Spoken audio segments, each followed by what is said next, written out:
I'm going to begin in this session by introducing you to the model, breathing, thinking, functioning, which is something that the Cambridge Breathlessness Service has developed over the last couple of years and has inspired the name of this conference.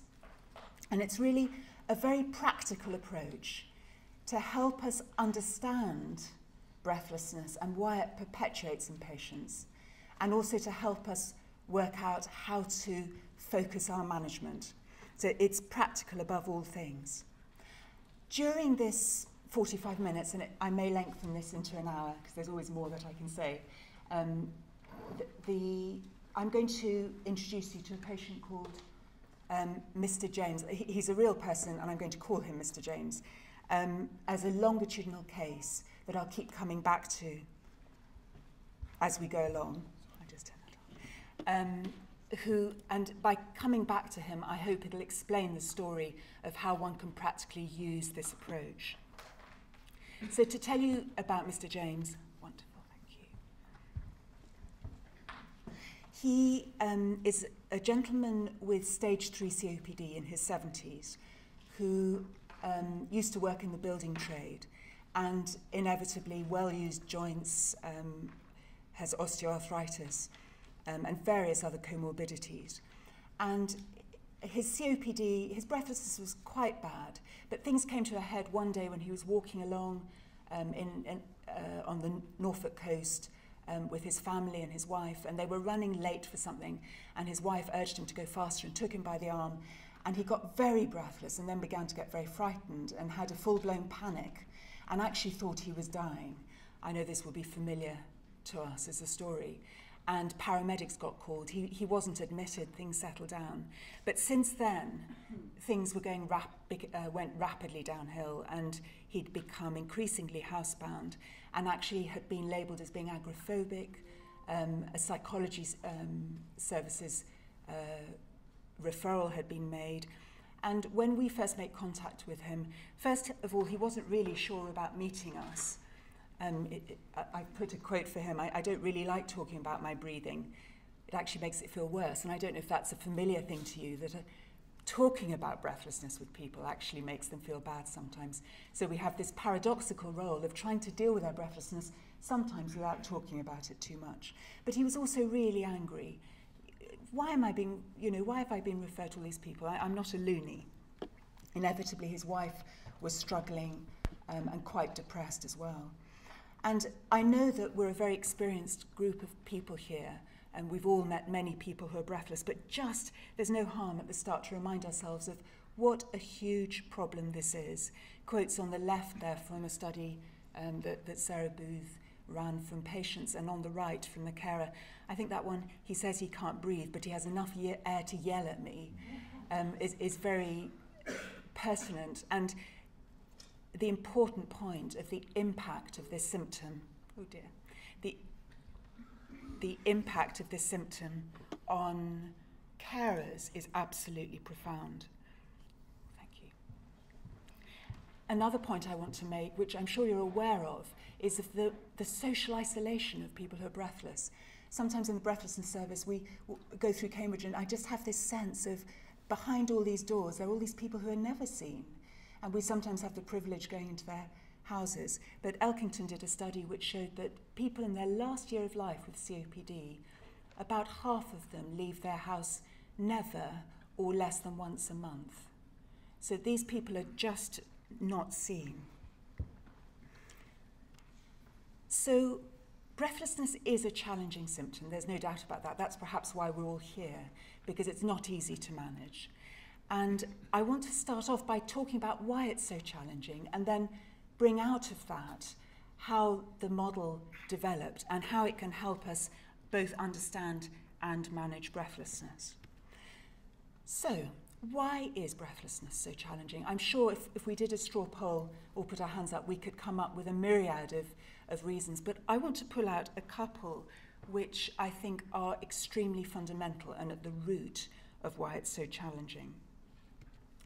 This is our simple diagram of the neurophysiology of ventilation and what's behind breathlessness. And it's interesting to think about the respiratory system. Respiration is arguably the only system that is vital for minute-to-minute survival, which is under voluntary as well as involuntary control. And it has to be, doesn't it? Because there needs to be precise control when we're speaking, singing, swimming, swallowing. And this does make respiration rather unique. There's no great advantage for us to be able to voluntarily control our heart or our kidneys.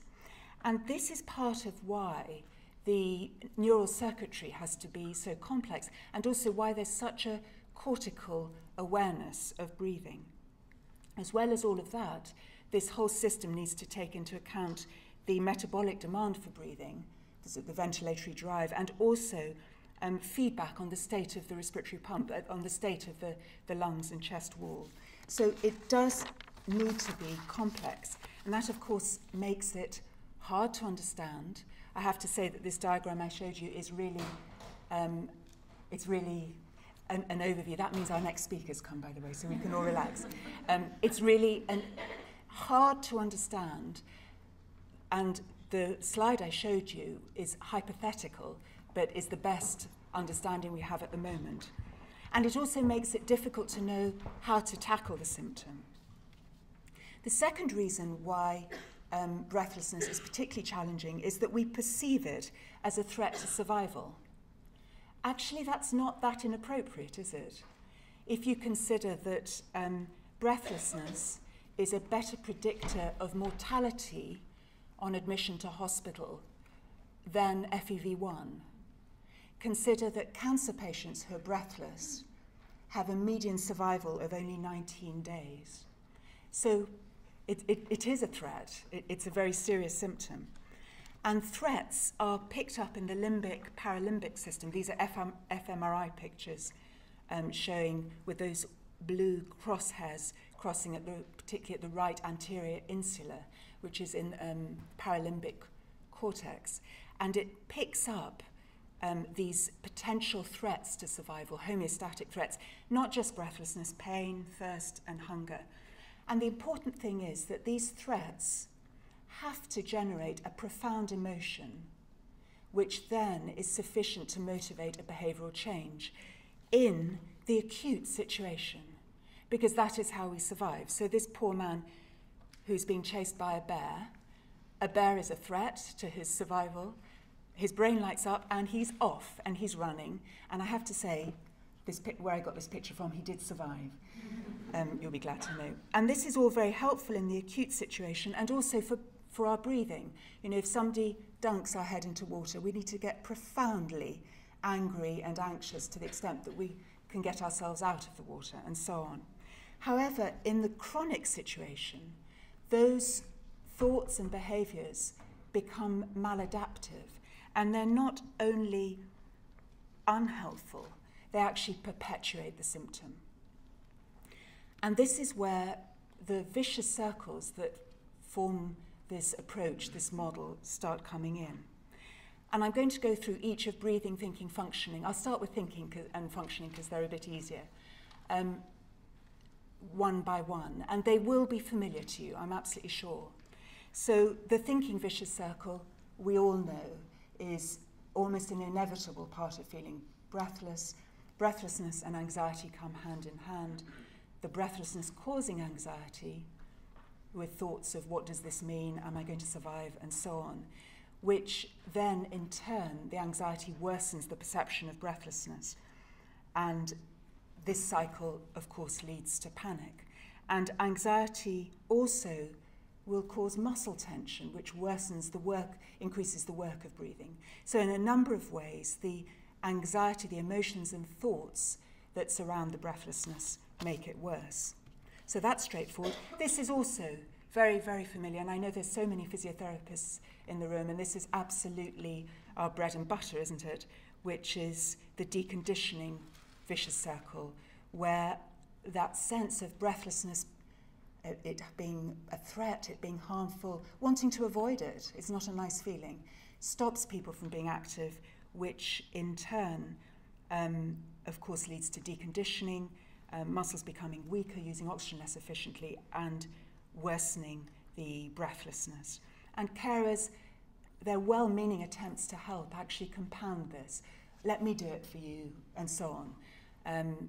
And deconditioning worsens.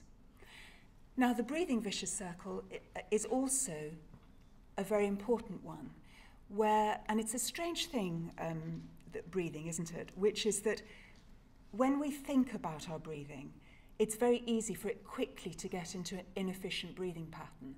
Somehow, as humans, are we designed not to be too consciously thinking about our breathing? Once we do, it's very easy to get into an inefficient breathing pattern. There's this perception of, oh, I'm breathless, I need more air. So what do people do? They take a big breath in, lots of big breaths in, and they tend to have this sense of, I need to bring the air in up here. And of course, it's obvious, I'm sure, to the vast majority of us in the audience, that this leads to a very inefficient breathing pattern with panting and shifting a small tidal volume, often just shifting air around in the respiratory dead space.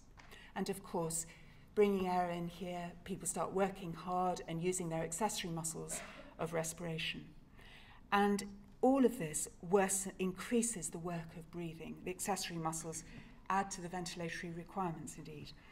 And as we know, when there's obstructive airway disease as well, this compounds the problem, because with the airway obstruction, the difficulty is exhaling, getting the air out. So the positive pressure to push the air out, that pressure actually compresses the airways and makes it harder to breathe out. And if you're breathing at a normal rate, that's fine. Forgive me for the physiotherapists. I know it's a very diverse audience, and so for the few of you, for those of you that this isn't obvious, when you're breathing faster, there isn't time for the lungs to empty fully.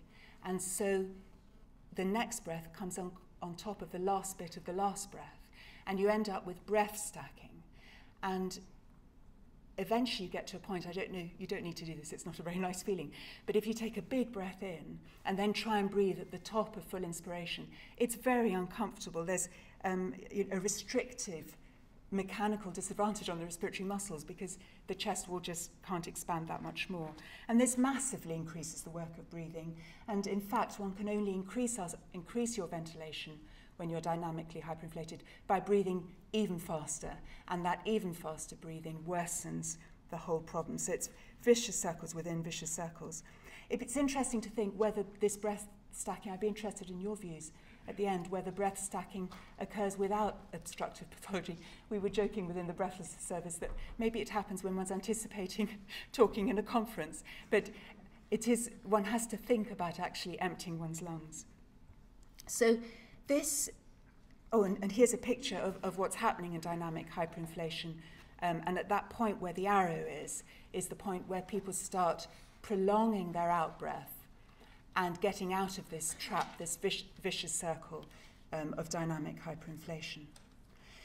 So this is the model which clearly, using many things that we know already, but putting it together, these interacting vicious circles is the breathing, thinking, functioning model.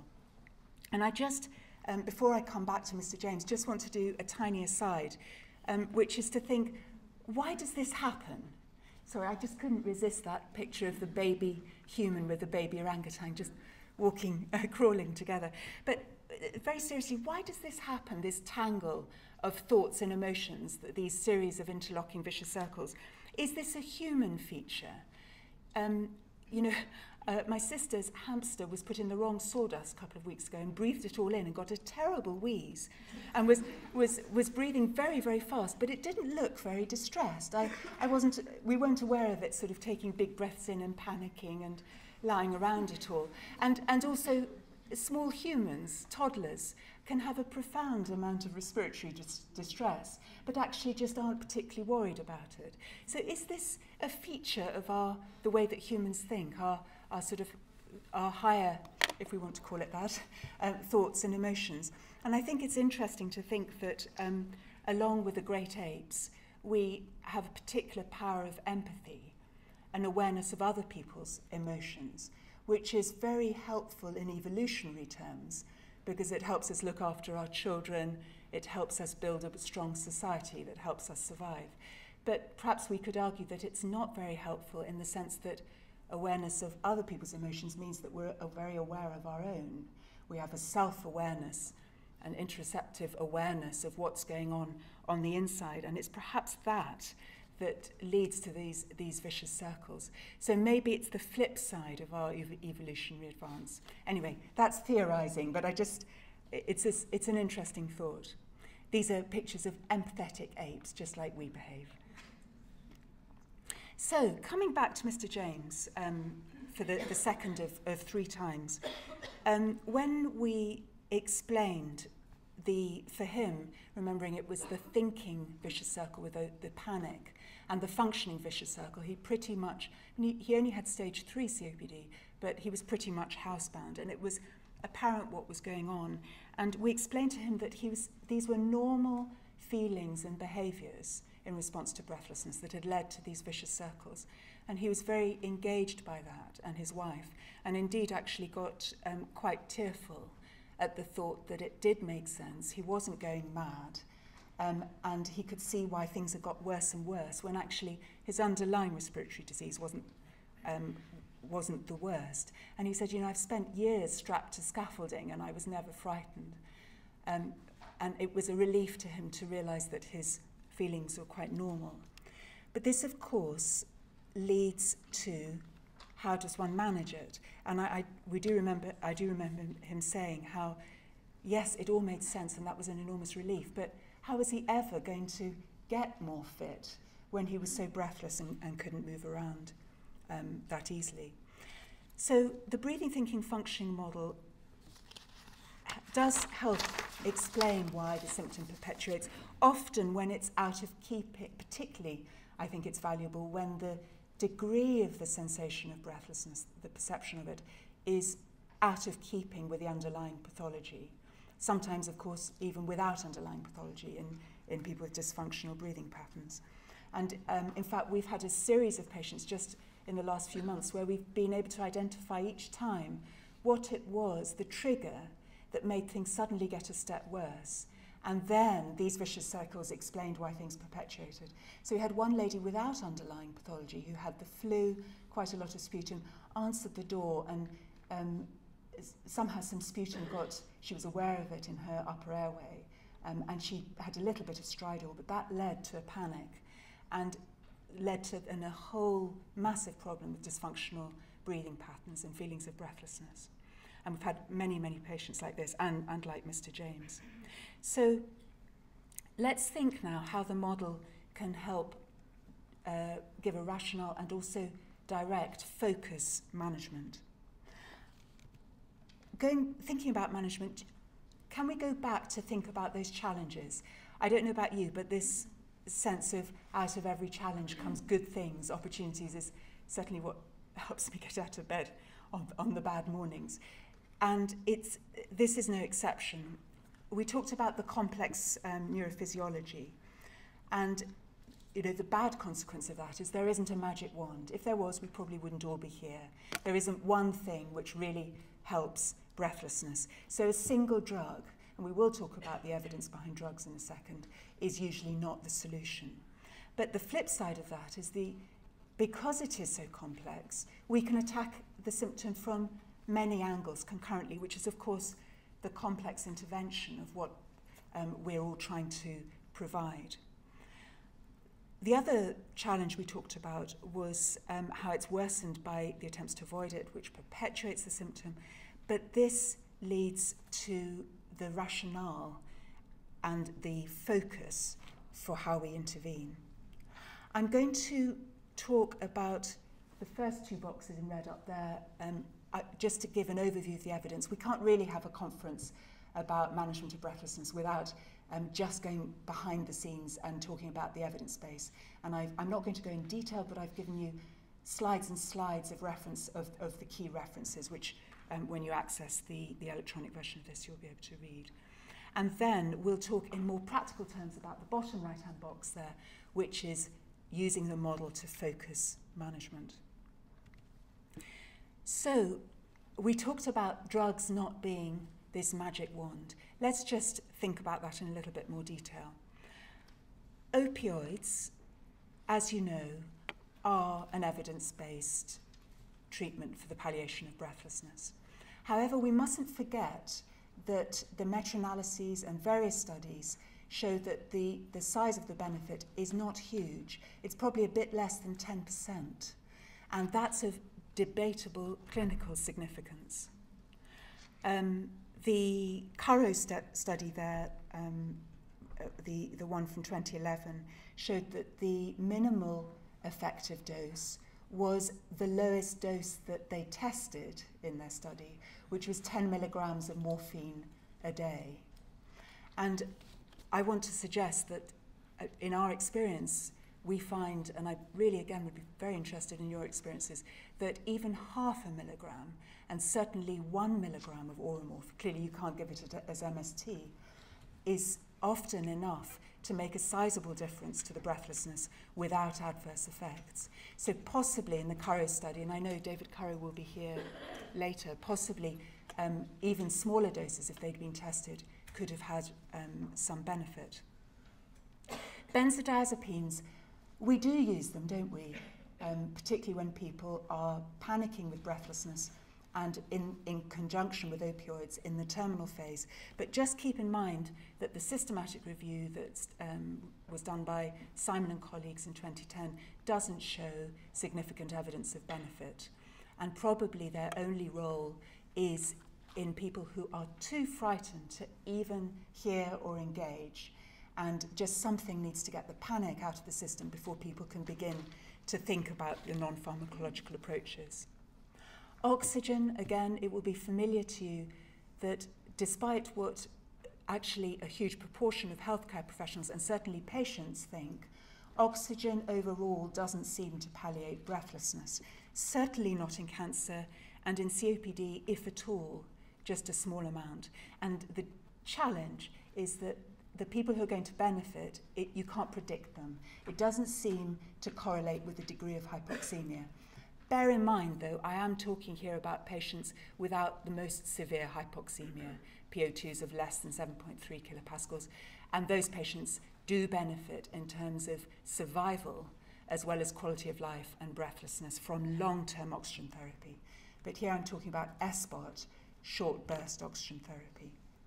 So overall, I've put there Sarah Booth's study in 1996 and the more recent Lancet article from Amy Abernathy in 2010, which really neatly showed that oxygen through a cylinder or air, which was the placebo oxygen, both had significant and relatively equal benefits in terms of the breathlessness. So it's the flow of the gas, like air, rather than the fact that it is oxygen.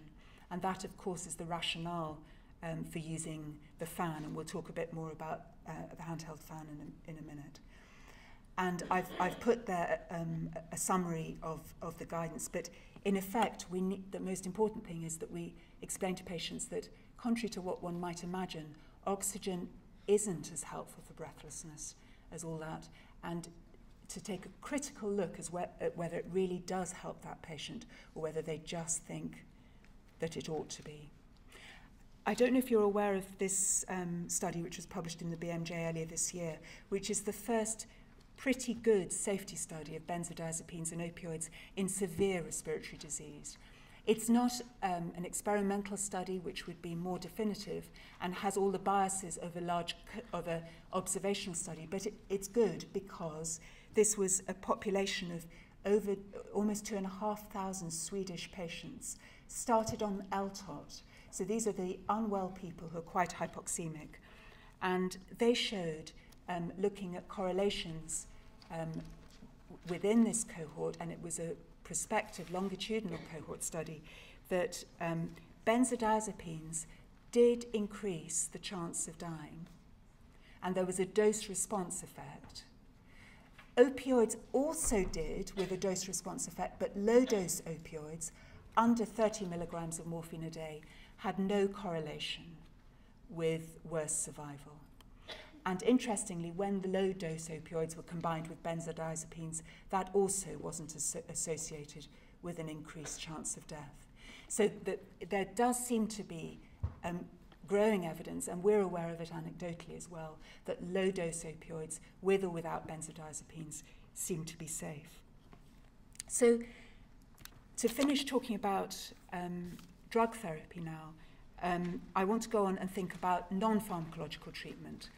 And I'm not going to go through the evidence in any detail. The references are there.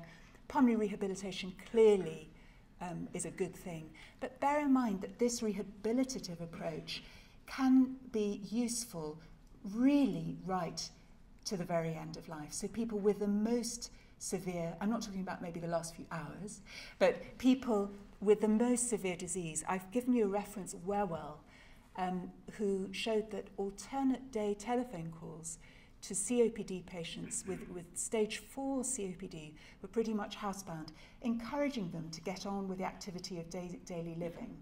Within 2 weeks, their quality of life and their level of activity was significantly better.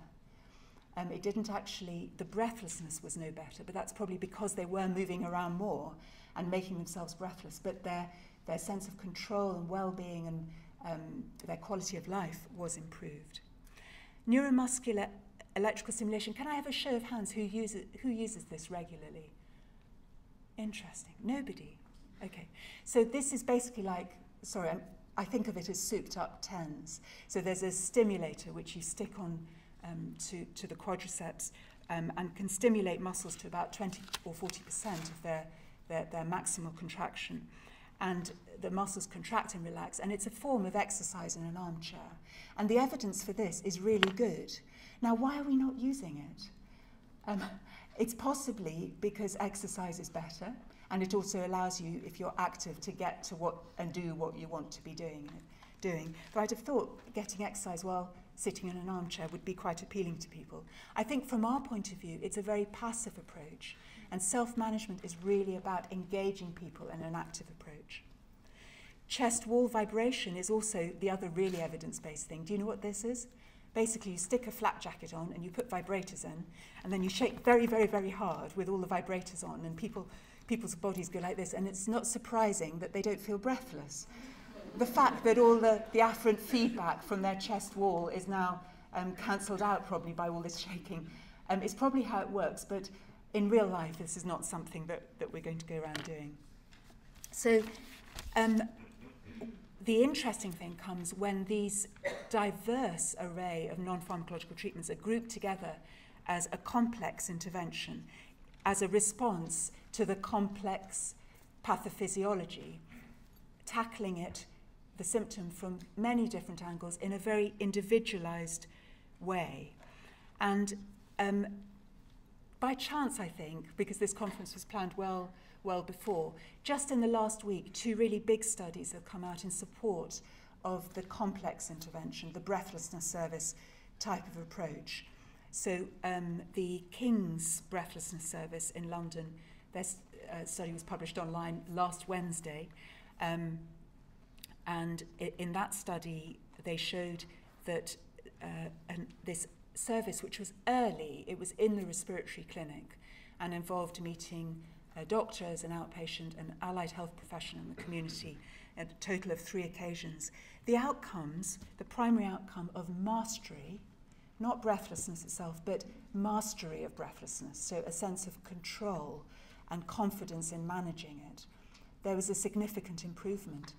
Really interestingly, they showed an increased survival. And I don't know if you're aware if there was a study by Temmel and colleagues published in the New England Journal of Medicine in 2010, which also showed that early palliative care, this type of approach, and that was in lung cancer clinics, also improved survival.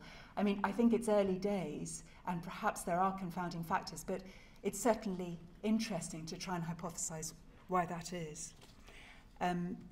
So that's the Higginson study, and the other study, which was run by Sarah Booth, looking at the Cambridge Breathlessness Service, published online on Friday of last week. This is hot off the press.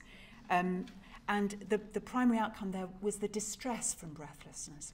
You notice these studies don't just look at the severity of breathlessness as the primary outcome, because actually, if people are doing better with their breathlessness and being more active, they're not necessarily going to be less breathless. They're just going to be less happy with, more happy with their breathlessness and more able to cope with it. We want people to be more breathless because that means they're moving around more. And I have had patients say to me, so you're a breathlessness service, but you're not about getting rid of the breathlessness. Yep, that's right. And once they've taken that on board, sort of managing their expectations and realizing it's about functioning better with it and being psychologically happier, that's a big step forward. So sorry, that was an aside. The other interesting thing from Sarah Booth's study is how it reaffirmed with a qualitative element to it that it's not just the delivery of each technique, it's how it's delivered, how you give somebody the fan, and I'll talk about that a bit more in a second. Also, importantly, showed cost effectiveness, which is always helpful in this financial climate. So I now want to talk about the practical aspects of breathlessness management and coming back to the breathing thinking BTF model. So this model helps us manage the patient and the patient manage their own breathlessness in three main ways. Partly engaging. So once the vicious circles make sense, did you see how Mr. James had been engaged? Then people are much more likely to engage in their self-management. And the main reason why complex interventions, self-management approaches don't work is when people don't engage. It provides a rationale, the vicious circles make sense, and the potential, people can see that if you have a vicious circle, it leads a small blockage to that circle can lead to a big difference. And there's the potential for a cycle of improvement rather than the vicious circle. And also gives focus to how it's managed, because I'm sure you're aware, breathless people are fatigued. Going through lots of techniques in an initial session is overwhelming, and people just don't take it on board. And by seeing which of the vicious circles predominate, one can focus the initial management approaches to those one or possibly two. And with Mr. James, it was thinking and functioning initially. And all the approaches we've talked about, the non-pharmacological approaches, actually do fit in these three categories. And I'm just going to talk about some of these briefly. The ones that get paler and paler, they're designed for you not to be able to read them. Can you? Yeah. You're not meant to be able to read them very well, and that's because we don't use them very much. I have to say, I'm a big believer in singing therapy as a complex intervention, because what happens when you sing, it's all about breathing out, using your diaphragm, relaxing, enjoying oneself, distraction. It actually deals with so many of the aspects of breathing and thinking and functioning. You even have to get to the choir. That's a bit of functioning, isn't it? Inspiratory muscle training is reasonably evidence-based, but that seems to be about the power of the muscles rather than the technique. And it causes confusion because patients learn to take big breaths in. And a big part of what we're trying to do is helping people empty their lungs, as we were talking about before.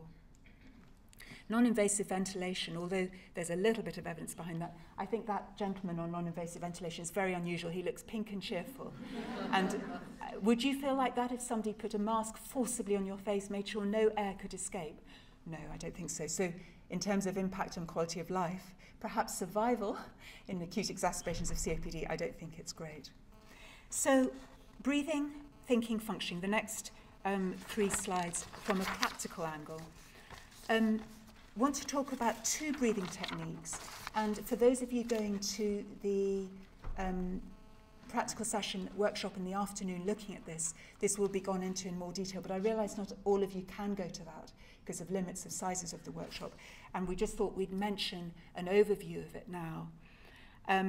So the 2 techniques we're going to talk about are breathing control and recovery breathing. Breathing control is really what one might call relaxed tummy breathing. In some ways, the word control isn't ideal because it gives that sense of controlling things in a sort of non-relaxed way.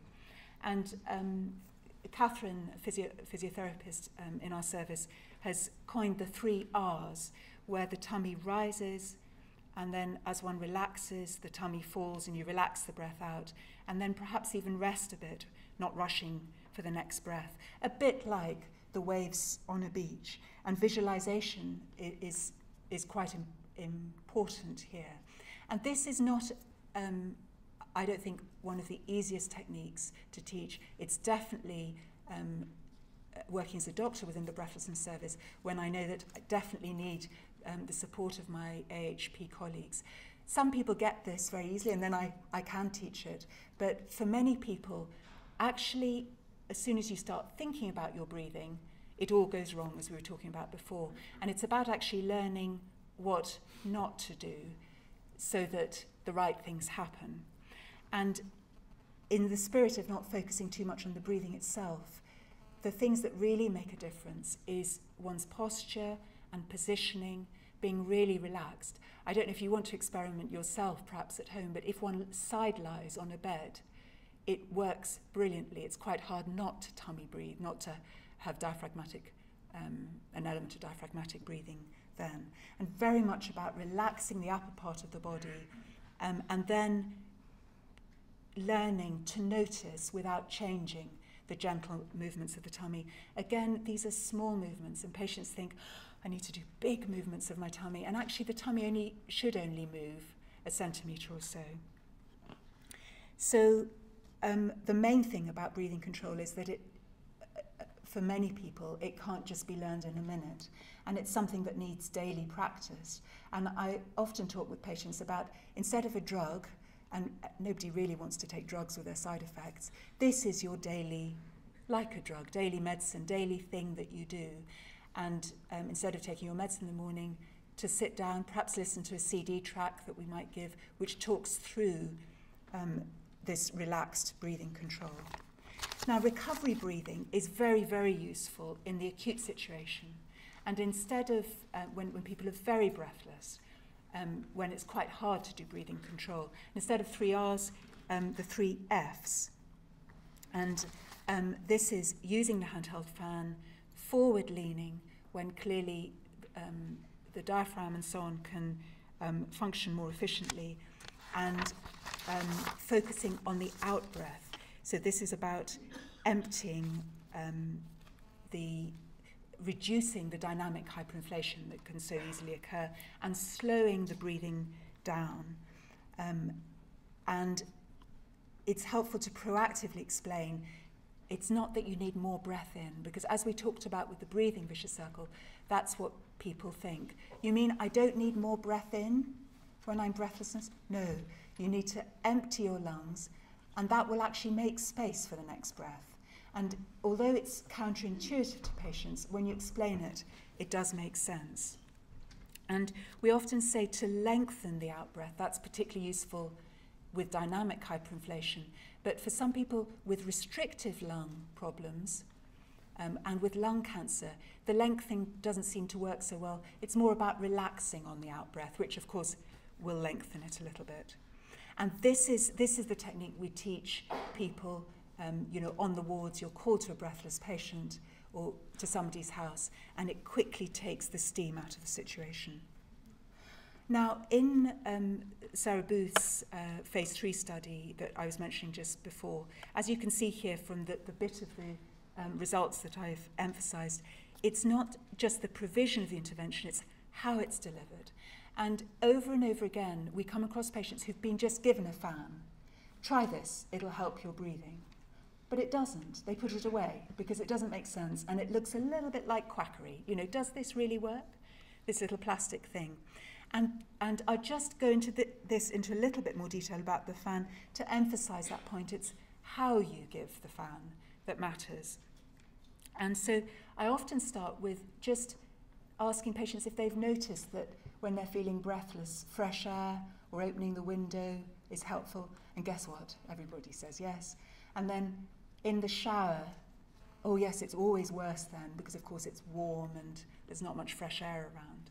And then, so people are engaged, and then this is an instance where one really can explain the evidence. And with many patients, I go into talking about if you have oxygen or if you have air coming through a cylinder and don't know which one it is, the air is just as effective. It's actually the flowing, the cooling sensation which gets picked up around the nose and mouth and the mucosa there and gets sent back centrally and reduces the perception of breathlessness. I sometimes mention, and I have to emphasize this is absolutely hypothetical, but for a few years medical students were coming up to me after I lectured on breathlessness saying, oh, does that work because of the diving reflex? And it could be right, couldn't it? And I'm not aware of anyone doing work on this, but if we dive into cold water, what hits the water? Well, when I dive, it's probably my tummy, but round here hits the water, and that's a cold sensation, and very rapidly it's quite useful not to have that sensation of, oh, I need to breathe straight away. Perhaps it is part of the body's mechanism for not needing to breathe rapidly when one's underwater. Hypothetical, but interesting. So I talk about the evidence with patients and then explain how to use it, where to hold it, where to focus it on the face, because this seems to be where the nerve endings are. And Liss and Grant anaesthetize these nerve endings, and then you don't get the benefit from the cooling air. Also bear in mind that it doesn't need to be a fan. Some people just don't like it because they feel cold, even though, of course, it's better than a room fan in that sense because it's just focused. But actually a flannel, a damp flannel around the face can make a huge difference. Even sips of water close to the end of life, keeping this area cool with sips of water can also be helpful. So one can adapt it. So the point I'm making is it's this attention to detail and how one does things that seems to make the difference. So rather more quickly now, just thinking about Mr. James to talk about the practical aspects of the other two vicious circles. With Mr. James, we talked about why the panic occurs and addressed his misconception, which I don't know if it's your experience, but most people who are profoundly breathless deep down are afraid that they're going to die gasping for breath. They may not articulate it, but that's what's going on in their minds. And if one has to be very sensitive and careful how one explains this, but if one says, if one gently explains that there's a good body design, that waste gas is building up, carbon dioxide, actually make people feel drowsy if their breathing really was in trouble, rather than panicky, that can be very helpful, but obviously that could also quite frighten somebody if you're talking about the very end of life. So, but addressing that misconception head on is helpful. And we gave him a CD with a narrative for a short relaxation technique, and actually his wife really took that on board as well. And they practiced it together, which was helpful for his wife. Again, we don't have time to talk about this, but visual prompts for relaxation can be very helpful. And this dandelion and blowing away the seeds not only is relaxing childhood memories, but also this sense of blowing out, letting one's breath out for longer, blowing away one's tension. There's various imagery aspects to that. Even visualizing the color blue. Visualizing the color blue can be very relaxing for people. And then finally, with functioning, the big problem with Mr. James was also his joint pain. And he ended up with an orthopedic referral, which we hope is going to sort out that side of things, because his knees were in a mess. But for him, and this showed in the phase 3 study, in the BIS phase 3 study, that for people understanding that the sensation of breathlessness is not harmful in itself is very helpful, and then they're prepared to make themselves breathless by walking around more. And he actually, Mr. James, did very well and didn't need to see the psychological services at IAPT. And we also, after the thinking and functioning vicious circles, focused on the breathing vicious circles. So just to finish off now, this summarizes what we've been talking about. I just want to also mention that a big part of managing breathlessness is to identify patients' own strategies at the start, because people are resilient, they discover things for themselves, and finding these and talking about them, and I even usually put them in their letter, you're already managing your breathlessness very well in X, Y, and Z ways, really enhances people's sense of resilience and ability to cope, which is a big part of things. And I've talked a bit about managing people's expectations. This isn't a magic wand, but working together, it's an active approach that week by week can slowly improve things a large amount. And the keys to success are really, we've talked about many of these, but I just want to highlight sometimes not talking about breathlessness directly, like with Mr. James initially, but focusing on functioning and the thinking side of things. And also the encouragement of daily practice. We've had a patient recently who had lost his job at Tesco's and was bereft and became extremely depressed and housebound. And he took this on board so much as his new job. It wasn't Tesco's, it was his daily walk and doing his exercises at home and his breathing techniques. And he went from being housebound, he's currently walking 3 or 4 miles a day down a local river, so he's doing very well. So I think we'll leave it there. Thank you all very much for your attention, and I hope this model, which is common sense and includes many things you already know, but provides a structure to thinking about the symptom, both in understanding its perpetuation and also giving an approach to managing it. Thank you very much indeed.